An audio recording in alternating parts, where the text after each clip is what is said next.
Thank you for having me. Well, Renata, we're happy to announce that the New York Organic Fertilizer Company is finally closed after a decade of organizing by Hunts Point residents, elected officials, and local organizations, including The Point. With the assistance of the Columbia Environmental Law Clinic, the city has canceled their contract with the company. A little bit about the company. It is privately run, and it's been a major polluter, contributing to poor air quality and subsequent public health issues in the South Bronx.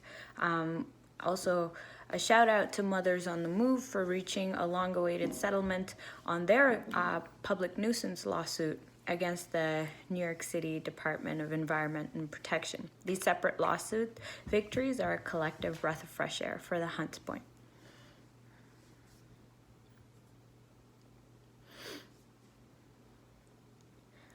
Well, it's really been the efforts of the Hunts Point Monitoring and Control Committee, which was a community process held by the Department of Environment and Protection. The initiative to engage the community in the decision-making process was really one of its kind and has helped the community to negotiate a $22 million settlement.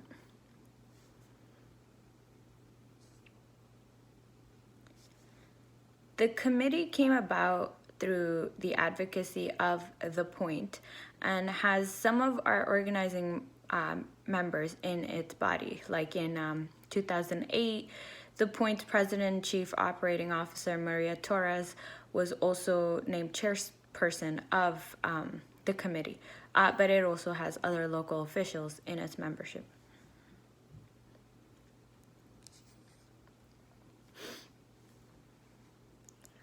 I think there are a number of structural and historical reasons behind this most recent need to organize. We have to keep in mind that the South Bronx is identified as the poorest congressional district in the United States, comprised of low-income communities of color who have endured socioeconomic disadvantage characterized by poverty, poor-performing schools, high crime and incarceration rates, and, of course, public health disparity. In the 2004 State of the Borough Address, Bronx Borough President Carrion Jr. stated that the South Bronx has the highest obesity and diabetes rates in New York City. According to the New York City Department of Health and Mental Hygiene, 20 to 30% of school-age children in the South Bronx have asthma, a rate that's twice as high as the average of the city. According to the New York University 2006 South Bronx Environmental Health and Policy Study, high asthma rates in the Bronx can be attributed to air pollution caused by truck traffic and industry in the area. Studies also indicate a strong association between asthma, hospitalization, and socioeconomic conditions demonstrated by higher rates of hospitalization among residents of low-income areas compared to residents of high-income areas. Also, the New York City Department of Health and Mental Hygiene reported that Hunts Point and neighboring Mott Haven communities have disproportionately high rates of HIV diagnoses and people living with HIV/AIDS, nearly twice the overall rate of the city as a whole. So the Point advocacy group believes these numbers do not accurately reflect the potential and talent embodied by the Hunts Point community. Urban communities of color have inherent capacity to challenge the marginalizing perceptions and socioeconomic disparity affecting their neighborhoods. The Point is working with young people, for example, and their families to provide them the opportunity and support to redress these social and environmental inequalities.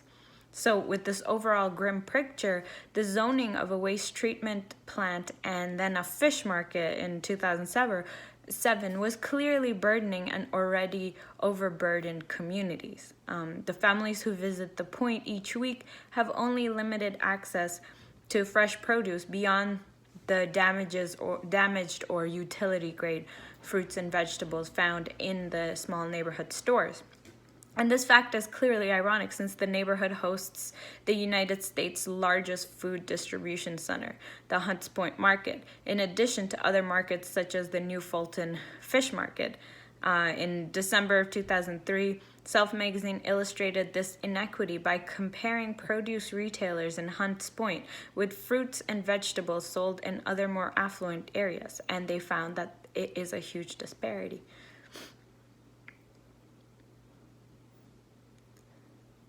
Well, for the point, in very real terms, this is a form of environmental racism. The peninsula bears a disproportionate amount of the region's industrial infrastructure, with the majority of land zoned for heavy industrial use.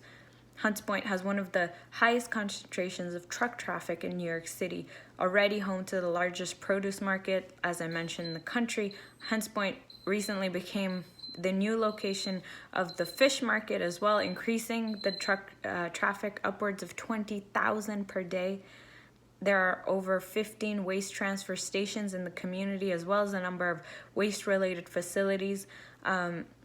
So we can see that all of these things compound and make it more difficult for residents to have access to healthy air. Thank you.